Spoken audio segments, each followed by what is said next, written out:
കണ്ണുനീരോടല്ലാതെ നമുക്ക് ഈ വാർത്ത കേട്ട് തീർക്കാനാവില്ല. ഒരു പിതാവ് തൻ്റെ മകളുടെ ജീവനെടുക്കുക എന്നു കേൾക്കുമ്പോൾ വിറങ്ങലിച്ചു പോകുന്ന ക്രൂരത.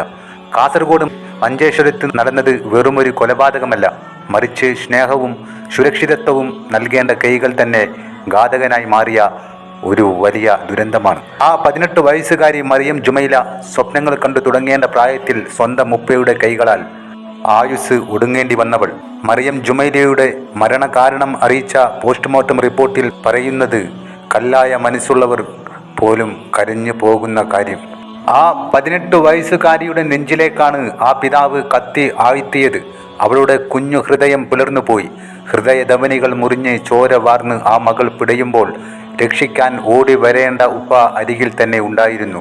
പക്ഷേ ആ നിമിഷം സ്നേഹമുള്ള ഒരു അച്ഛനായല്ല, ലഹരിയും വൈരാഗ്യവും തലക്ക് പിടിച്ച ഒരു രാക്ഷസനായാണ് അയാൾ അവിടെ നിന്നത്. മകൾ പിടഞ്ഞു മരിക്കുന്നത് കണ്ടിട്ടും ഒന്ന് ആശുപത്രിയിൽ എത്തിക്കാൻ പോലും തോന്നാത്ത വിധം മരവിച്ചു പോയ ഒരു മനസ്സ്. +2 കഴിഞ്ഞ് വീട്ടിലേക്ക് കയറി വന്ന ആ പെൺകുട്ടി കണ്ടത് തൻ്റെ ഉമ്മയെയും ബന്ധുക്കളെയും ആക്രമിക്കുന്ന ഉപ്പയെയാണ്. അത് തടയാൻ ചെന്നപ്പോൾ തൻ്റെ നേരെയും ആ കത്തി ഉയരുമെന്ന് അവൾ കരുതിയിട്ടുണ്ടാകില്ല. തൻ്റെ മകളെ ചേർത്ത് പിടിച്ചിരിക്കുന്ന ഉമർ ഫാറൂഖിൻ്റെ ഫോട്ടോ കണ്ടാൽ നമുക്ക് വ്യക്തമായി മനസ്സിലാക്കാം ആ പിതാവിന് തൻ്റെ മകളെ എത്രയേറെ ഇഷ്ടമായിരുന്നു എന്ന്. പിന്നെ എങ്ങനെയാണ് ഇയാൾക്ക് ഇത്തരമൊരു ക്രൂരകൃത്യം ചെയ്യുവാനുള്ള മനസ്സുണ്ടായത്? അതിൻ്റെ കാരണം വിവരിക്കുകയാണ് ഇപ്പോൾ ഉമർ ഫാറൂഖ്. ഗൾഫിലെ കഠിനാധ്വാനത്തിലൂടെ താൻ സമ്പാദിച്ച പണം ഭാര്യയുടെ ബന്ധുക്കൾ നശിപ്പിച്ചു കളഞ്ഞു.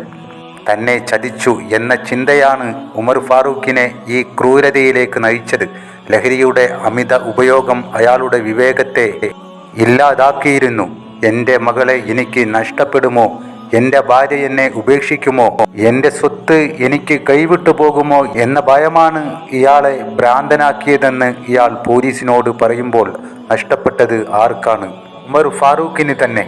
താൻ സമ്പാദിച്ചുണ്ടാക്കിയ ഭൂമി തൻ്റെ പേരിലേക്ക് മാറ്റാൻ ആവശ്യപ്പെട്ടപ്പോൾ അതിന് ഭാര്യയും ഭാര്യ സഹോദരിയുടെ ഭർത്താവും എതിരു നിന്നതും ഇയാളുടെ ഉള്ളിൽ മുറിവുണ്ടാക്കി മാറ്റി. സ്നേഹം കൊടുത്ത് പരിഹരിക്കേണ്ട പ്രശ്നങ്ങൾ കത്തിയും കൊലയും കൊണ്ട് തീർക്കാൻ ശ്രമിച്ചപ്പോൾ ഇല്ലാതായത് 2 ജീവനുകളാണ്.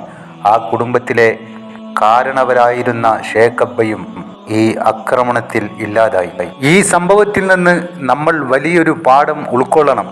നമ്മുടെ കുടുംബങ്ങളിൽ ലഹരിയും കലഹങ്ങളും പടർന്നു പിടിക്കുമ്പോൾ നാം അത് കണ്ടില്ലെന്ന് നടിക്കരുത്. ലഹരിക്ക് അടിമപ്പെട്ടവരെ അവഗണിക്കുകയല്ല, മറിച്ച് സ്നേഹം കൊണ്ട് അവരെ മാറ്റിയെടുക്കാനാണ് നമ്മൾ ശ്രമിക്കേണ്ടത്. പക്ഷേ പകയും വാശിയും മനസ്സിനെ കീഴ്പ്പെടുത്തിയാൽ ഇത്തരത്തിലുള്ള മഹാദുരന്തങ്ങളാണ് നമ്മെ കാത്തിരിക്കുന്നത്. ഇന്ന് ആ വീട് ഒരു ശ്മശാനം പോലെ നിശബ്ദമാണ്. ആ മകളുടെ ചിരിയും സ്വപ്നങ്ങളും ആ മണ്ണിൽ അലിഞ്ഞു ചേർന്നു. ഒടുവിൽ കുറ്റബോധം കൊണ്ട് നീറി കഴിയുന്ന ഒരു പിതാവ് മാത്രം ബാക്കിയാവുന്നു. ഒരു നിമിഷത്തെ വികാരത്തിൽ നാം ചെയ്യുന്ന പ്രവൃത്തികൾ ജീവിതകാലം മുഴുവൻ കണ്ണുനീരായി മാറുമെന്ന് ഈ വാർത്ത നമ്മെ ഓർമ്മിപ്പിക്കുന്നു. പ്രിയപ്പെട്ട മറിയം ജുമൈലക്ക് കണ്ണീരോടെ വിട. ഇനി മറ്റൊരു മകൾക്കും ഇങ്ങനെയൊരു വിധി ഉണ്ടാകാതിരിക്കട്ടെ, ഒരിക്കലും ഉണ്ടാകാതിരിക്കട്ടെ. പുഞ്ചിരി കൊണ്ട് ജയിക്കേണ്ട യുദ്ധങ്ങൾ ഒരിക്കലും വാക്കുകൾ കൊണ്ട് നമ്മൾ തോൽപ്പിക്കരുത്.